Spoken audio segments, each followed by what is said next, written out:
Merci Seigneur. Le roi de la tribu de Juda. Yeshua. Merci Seigneur. Merci Seigneur.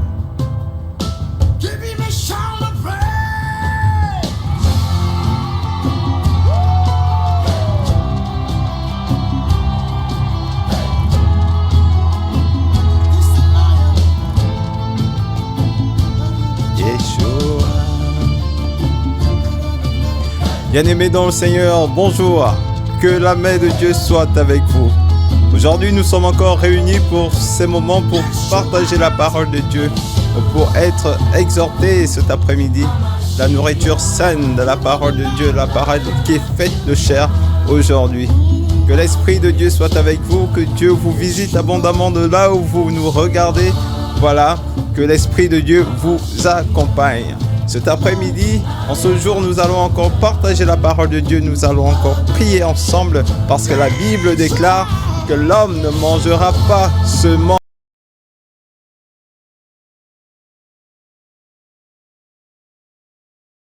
l'Éternel. C'est pourquoi cet après-midi, voilà, nous allons comprendre ce que Dieu a à nous dire. Nous allons tendre l'oreille, nous allons être disposés encore aujourd'hui afin d'écouter la parole de Dieu, afin d'être encore bénis aujourd'hui. Que là où vous êtes, recevez la parole de Dieu. Là où vous êtes, recevez la visitation du Saint-Esprit.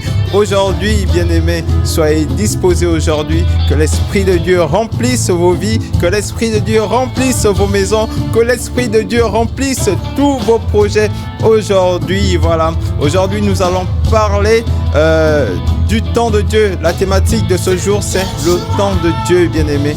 Le temps de Dieu n'est pas toujours le temps des hommes. C'est pourquoi avant de commencer toute chose, et là où vous êtes, nous allons tout simplement prier ensemble. Nous allons prier ensemble afin que Dieu puisse disposer ces moments, afin que l'Esprit de Dieu puisse être avec nous, parce que la Bible déclare, bien-aimés, que là où 2 ou 3 sont assemblés en son nom, il est là parmi nous et il se manifeste. Cet après-midi, nous avons foi que l'Éternel Dieu des armées est avec nous. Nous avons foi qu'il se manifeste. Nous avons foi qu'il est dans sa main maintenant et qu'il accomplit encore par le nom puissant de Jésus-Christ. C'est pourquoi cet après-midi, Éternel Dieu des armées, nous t'invoquons en ces lieux. Nous supplions que ta présence vienne inonder ces lieux par le nom puissant de Jésus-Christ. Que tu te manifestes pleinement. Que tu agisses encore cet après-midi par le nom puissant de Jésus-Christ. Viens disposer nos vies, viens disposer nos cœurs, viens disposer ces moments, Éternel Dieu des armées. Nous voulons, Éternel Dieu des armées, que tu viennes chambouler notre programme, Éternel Dieu des armées, par le nom puissant de Jésus-Christ. S'il y a des malades parmi nous, Éternel Dieu des armées, que tu viennes encore par ton esprit et par ton bras puissant, au bras tout puissant, et que tu viennes guérir, que tu viennes ressusciter, que tu viennes encore accomplir ce que tu as fait autrefois dans la Bible, Éternel Dieu des armées. Nous avons foi que cela est encore d'actualité aujourd'hui. Nous avons foi au Saint-Esprit de Dieu que tu sauras encore te manifester abondamment aujourd'hui par le nom puissant de Jésus-Christ. Aujourd'hui, bien-aimés, nous parlons du temps de Dieu, le temps du Saint-Esprit, le temps de la parole de Dieu, le temps qu'il faut afin que Dieu puisse accorder, afin que Dieu puisse accomplir dans nos vies éternellement. Dieu parfois, bien-aimé, accomplit des choses en son temps. La Bible dit que Dieu fait toutes choses bonnes en son temps. Dieu fait toutes bonnes choses en son temps. Le temps des hommes, bien-aimés, n'est pas le temps de Dieu, bien-aimé. C'est pourquoi encore ce matin, cet après-midi, je prie au Seigneur qu'il vienne disposer ces moments. Je prie au Seigneur qu'il vienne nous révéler quel est notre temps, ni par la chair, mais par son esprit ce matin. Que son esprit seul prenne le contrôle de ces moments. Que son esprit seul vienne disposer nos cœurs. Que son esprit seul vienne prendre contrôle de ces moments par le nom puissant de Jésus-Christ. Esprit Saint, nous te prions afin que tu viennes te manifester, afin que tu viennes prendre de ces moments par le nom puissant de Jésus-Christ. Bien-aimé, le temps de Dieu n'est pas le temps des hommes. Dieu fait toutes bonnes choses en son temps. C'est pourquoi, bien-aimé, dans certains passages de la Bible, nous pouvons aisément remarquer que Dieu a accompli en son temps. Et lorsque Dieu accomplit en son temps, le temps de Dieu s'accompagne de la parole. Le temps de Dieu s'accompagne aussi de l'Esprit de Dieu. S'il n'y a pas de parole, s'il n'y a pas d'esprit, rien ne peut se produire. Parce que lorsque Dieu a créé toutes choses, bien-aimés, il a fait de parole et d'esprit, bien-aimés. Nous pouvons voir dans le livre de la Genèse que lorsque Dieu a créé l'univers, lorsque Dieu a créé toutes choses, la Bible dit que l'Esprit de Dieu se mouvait. Mais l'Esprit de Dieu se mouvait en attendant la parole, bien-aimés. Tant que Dieu n'avait pas encore parlé, tant que Dieu n'avait pas encore dit que la lumière soit, l'Esprit ne pouvait rien faire, rien ne pouvait s'accomplir. C'est pourquoi, bien-aimés, je disais au préambule que le temps de Dieu s'accompagne de l'Esprit et s'accompagne de la parole qui est faite de chair. C'est pourquoi, bien-aimés, nous allons partager ces passages bibliques. Nous allons partager certains passages bibliques qui viendront solidifier, qui viendront encore édifier cette parole qui vient du Christ. Yeshua, tu es le Dieu puissant. Je te prie, Yeshua, éternel Dieu des armées, le Dieu puissant, El Shaddai. Je te prie de venir encore prendre le contrôle de ces moments par le nom puissant de Jésus-Christ.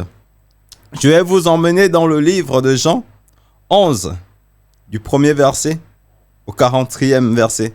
En fait, c'est l'histoire que nous connaissons tous. C'est l'histoire de Lazare. Lazare qui, dans la Bible, Lazare était le grand ami de Jésus. La Bible dit que Lazare, Dieu, Jésus, aimait tellement Lazare. Dieu pouvait tout faire pour Lazare. Jésus pouvait tout accomplir pour Lazare.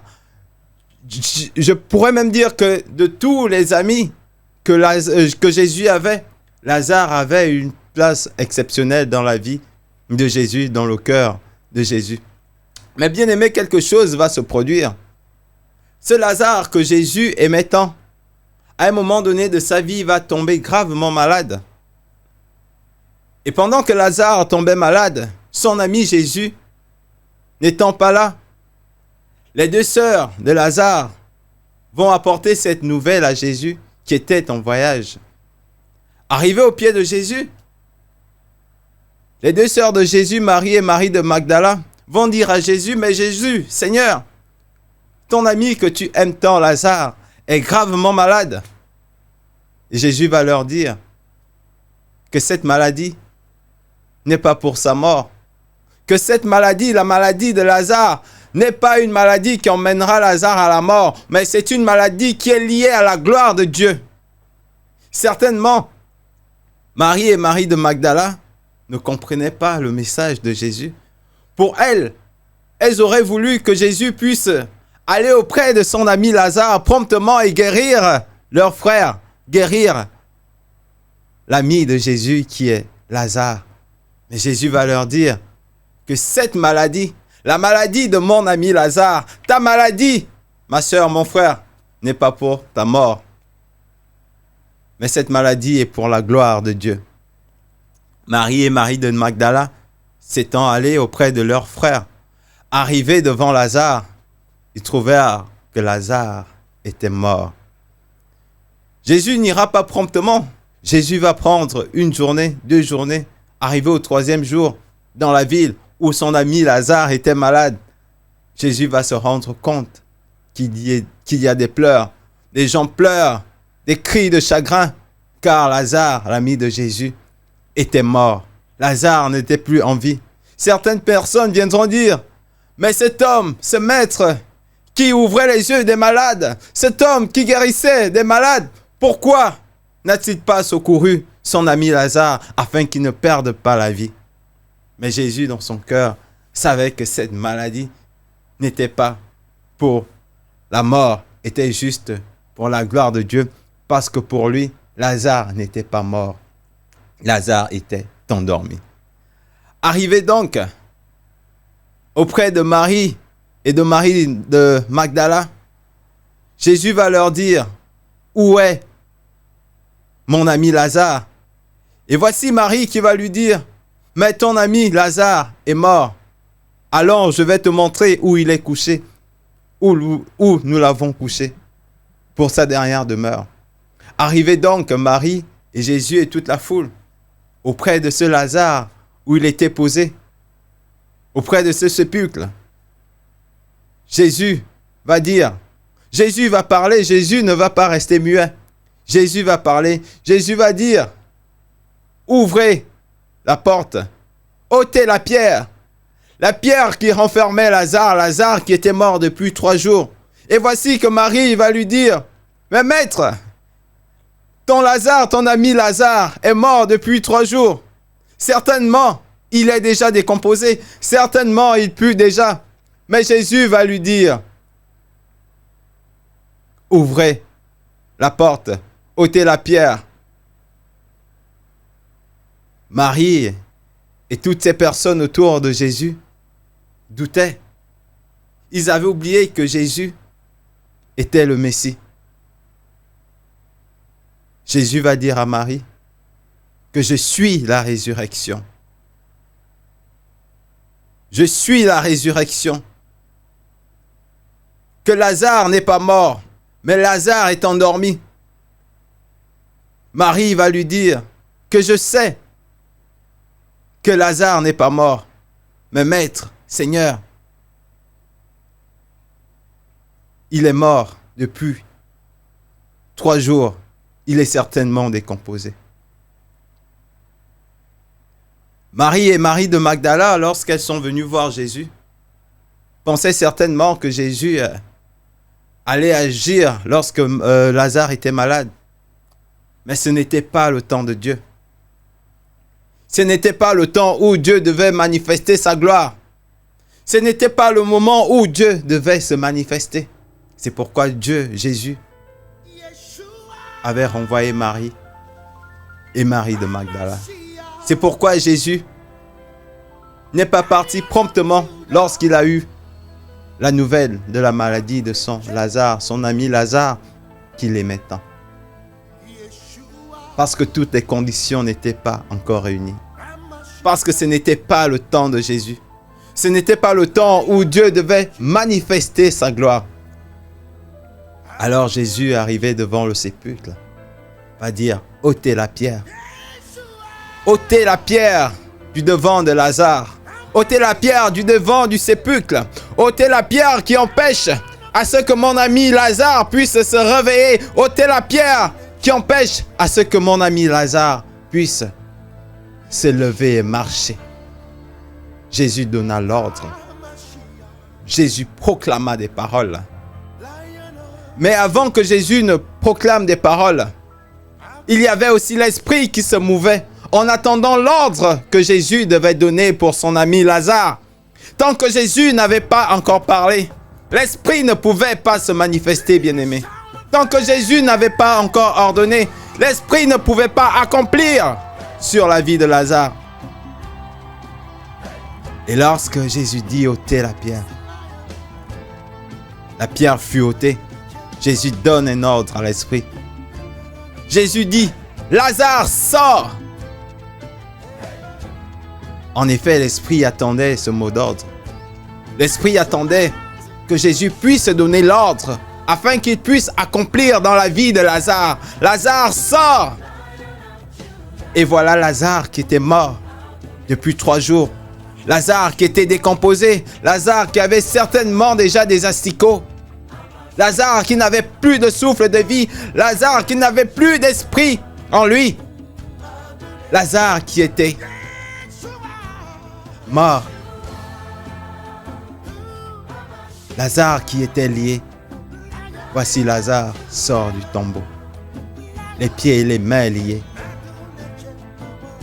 Parce que c'était le temps où la gloire de Dieu devait se manifester. Parce que c'était le moment où Dieu devait se manifester. Mais Jésus n'a pas fait tout cela pour se glorifier lui-même, non.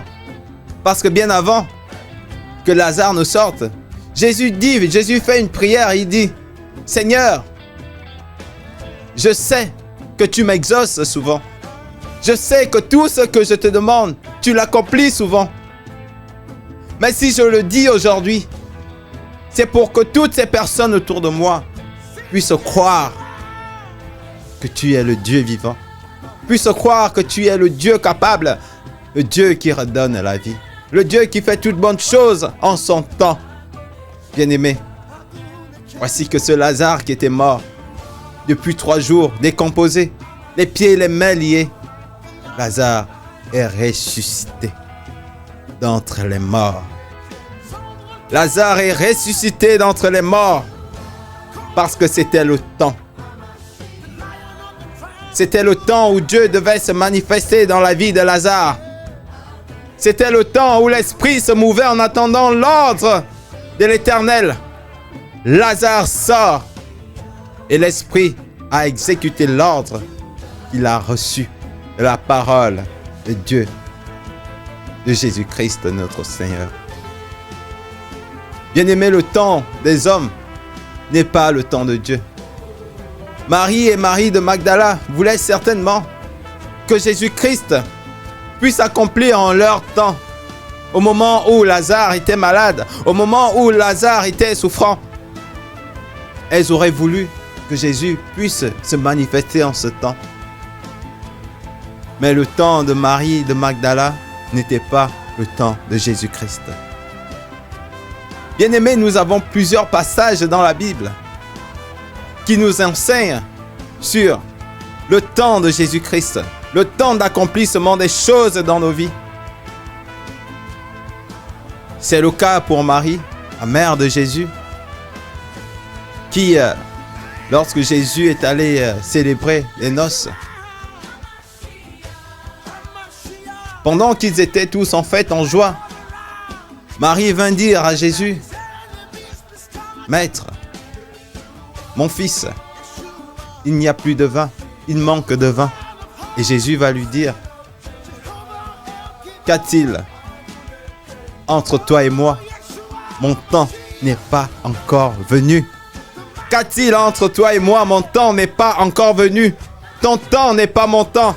Le temps que tu veux que les choses s'accomplissent n'est pas le temps arrêté par Dieu. Marie, mère de Jésus, voulait certainement que son fils, Jésus-Christ, puisse accomplir à ce moment-là où elle a transmis cette information à son fils.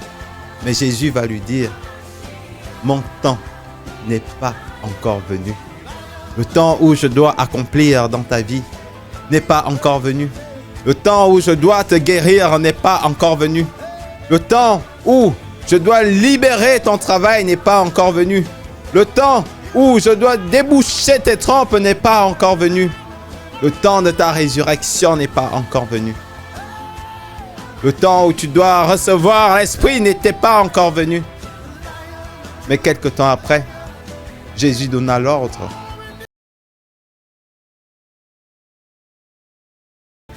Donc, mais tant que Jésus n'avait pas encore donné l'ordre, tant que Jésus n'avait pas encore donné cette parole, tant que Jésus n'avait pas encore donné l'ordre de remplir d'eau des carafes et des récipients, rien ne pouvait s'accomplir. L'Esprit ne pouvait pas travailler. L'eau ne pouvait pas se transformer en vin. Parce que Jésus n'avait pas encore parlé. Bien-aimé. Parfois, bien-aimé, dans la vie, il est plus important de connaître le temps dans lequel les choses doivent s'accomplir dans nos vies. Parce que lorsqu'on reconnaît, lorsqu'on a discerné le temps d'abondance, le temps où Dieu doit se manifester dans nos vies, bien-aimés, les choses qu'on n'a jamais vécues s'accompliront. Là où 10 sont tombés, mais nous arrivons et nous passons là, sans rien, comme un jeu. C'est le cas pour Anne et Pénina. Voici que Anne, cette femme qui était stérile durant plusieurs années, va être mortifiée dans son cœur par les paroles de sa rivale Pénina qui lui mortifiait les paroles. La Bible dit que Anne, chaque année, allait au temple implorer la grâce de Dieu, afin que Dieu puisse avoir compassion sur sa situation, parce que Anne était stérile. Anne ne pouvait pas offrir un enfant à son mari. Durant des années et des années de sa vie, Anne ne mangeait plus. Anne ne parlait plus devant sa rivale, Pénina, parce que le cœur de Anne était meurtri. Anne n'avait qu'un seul désir, c'est d'avoir un enfant, donner un fils à son mari. La Bible dit que chaque année, Anne emmenait des présents. Anne allait au temple, prier, implorer la grâce de l'Éternel Dieu des armées. Mais rien ne se passait. Pourquoi rien ne se passait, bien-aimé? Parce que ce n'était pas le temps de Anne. Le temps où Dieu devait manifester sa gloire n'était pas encore arrivé. Le temps où Dieu devait donner un enfant à Anne n'était pas encore arrivé. Anne allait chaque année prier l'Éternel. Mais rien ne se passait. Mais lorsque le temps de Anne est arrivé, lorsque le temps où Anne devait avoir un enfant est arrivé, la Bible dit que ce jour-là, cette année-là, Anne est partie au temple. Anne a tellement prié, elle a pleuré, au point où le prophète demande à Anne, « Mais Anne, femme, à cette heure du matin, es-tu ivre ?» Anne va lui dire, « Mon Seigneur, mon Dieu, je ne suis pas ivre, mais je repasse la douleur dans mon cœur. » La Bible dit qu'après cette prière, l'année suivante, Anne mit au monde un enfant. Pourquoi? Parce que c'était le temps de Anne. C'était le temps où les conditions étaient réunies. C'était le temps où Dieu avait donné l'approbation. Bien-aimé, sachant distinguer les temps. Samson, à une certaine période de sa vie, bien-aimé, a remporté plusieurs combats. Samson a tellement remporté des combats qu'à un moment donné de sa vie, Samson a été capturé. Les yeux de Samson furent percés. L'esprit de l'Éternel fut retiré de Samson. Mais pendant cette période où l'esprit de l'Éternel ne reposait pas sur Samson, Samson ne gagnait pas de combat. Samson perdait tout combat. Samson ne pouvait rien faire. À ce moment-là, ce n'était pas le temps de Dieu. À ce moment-là, l'esprit de l'Éternel n'était plus sur Samson. À ce moment-là, la main de Dieu n'était plus sur Samson. Et la Bible dit que lorsque Samson, dans sa détresse, a fléchi les genoux, lorsque Samson a fléchi les genoux, l'esprit est redescendu sur Samson. Et voilà Samson qui était faible. Samson qui avait les yeux percés. Et voilà ce Samson qui se met debout, vainqueur, et qui remporte des combats. Bien-aimés, sachant, demandez à Dieu qu'il nous donne le discernement afin que nous puissions connaître quel est notre temps d'abondance. Afin que nous puissions discerner quel est le temps dans lequel Dieu doit accomplir dans nos vies.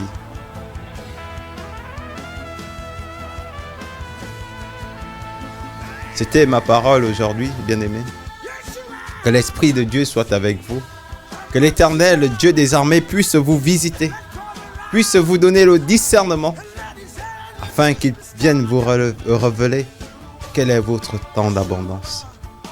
Parce que le temps des hommes n'est pas le temps de Dieu.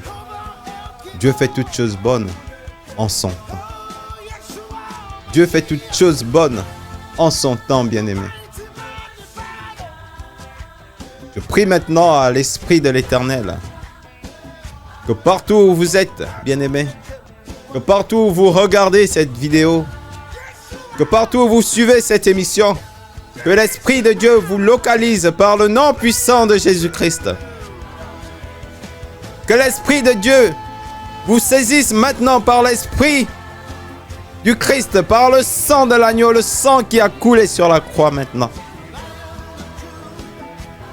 Que Dieu vienne vous révéler quel est votre temps d'abondance, quel est votre temps de fécondité par le nom puissant de Jésus-Christ.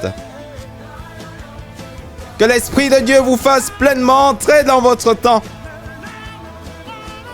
Qu'il vous donne la foi de proclamer, de libérer des paroles sur vos vies. Comme Ézéchiel, au jour du désert, devant les ossements desséchés, Dieu dit à Ézéchiel, fils de l'homme, crois-tu que ces ossements peuvent reprendre vie? Ézéchiel répondit, tu le sais, maître. Tu le sais, Seigneur, que ces ossements, si tu le veux, peuvent reprendre vie. Le Seigneur va lui dire, vas-y et prophétise sur ces ossements desséchés. Prophétise sur ces ossements qui n'ont plus de vie. Mais tant qu'Ézéchiel n'avait pas prophétisé, tant qu'Ézéchiel n'avait pas parlé, rien ne pouvait se passer dans ces ossements. Mais dès lors qu'Ézéchiel a commencé à prophétiser sur les ossements desséchés, et voici que les ossements se sont rapprochés. Et voici que l'Esprit est descendu. Et voici que les nerfs sont descendus. Voici que le souffle de vie est descendu. Voici que ces ossements qui étaient desséchés, ces ossements qui n'avaient plus de vie, se sont levés comme une armée. Parce qu'il n'y avait pas encore reçu de parole. C'est pourquoi ces ossements étaient toujours desséchés. Mais dès lors que la parole a été déclarée, dès lors qu'Ézéchiel a prophétisé, alors l'Esprit qui se mouvait a accompli sur les ossements desséchés. Bien-aimés, tant que vous ne prophétisez pas dans vos vies, tant que vous ne déclarez pas dans vos vies, l'Esprit vous regarde. Dieu vous dit, tant que tu ne parles pas, tant que tu n'ouvres pas ta bouche, je te regarde. Mais dès lors où tu commences à proclamer, dès lors où tu commences à déclarer, l'Esprit est disposé à accomplir dans ta vie. Alors, bien-aimés, de là où vous regardez, je suis en train de déclarer, je prophétise maintenant dans vos vies, que tout ce qui est bloqué maintenant se débloque par le nom puissant de Jésus-Christ. Le travail que tu as tant cherché, tu le reçois par le nom puissant de Jésus-Christ. Parce que l'Esprit attendait cette prophétie, l'Esprit attendait cette parole afin d'accomplir dans ta vie. Et toi qui étais malade, reçois la guérison. Que l'Esprit te saisisse maintenant par le nom puissant de Jésus-Christ. Toi qui es un parent décédé maintenant, touche ton parent décédé. Et maintenant l'Esprit le saisit. Et la vie revient en lui par le nom puissant de Jésus-Christ. Toi qui as mal au ventre, que l'Esprit te guérisse maintenant par le nom puissant de Jésus-Christ. Parce que tant que tu n'as pas déclaré dans ta vie, tant que tu n'as pas parlé, l'Esprit te regarde. L'Esprit te dit, j'attends ton ordre. J'attends que tu me donnes des instructions. J'attends que tu m'envoies afin d'accomplir. Tant que tu n'as pas parlé, tant que tu n'as pas prophétisé, tant que tu n'as pas déclaré, je ne peux rien faire. Parce que tout a été fait par la parole. C'est par la parole qu'on bénit. Et c'est par cette même parole qu'on peut maudire. Bien-aimés, apprenons à déclarer. Apprenons à ouvrir nos bouches. Apprenons à prophétiser dans nos vies. Parce que l'Esprit est disposé. L'Esprit est disposé pour accomplir, bien-aimés. Oh, Oraba santo reba she reba boshe raba santo reba boshe.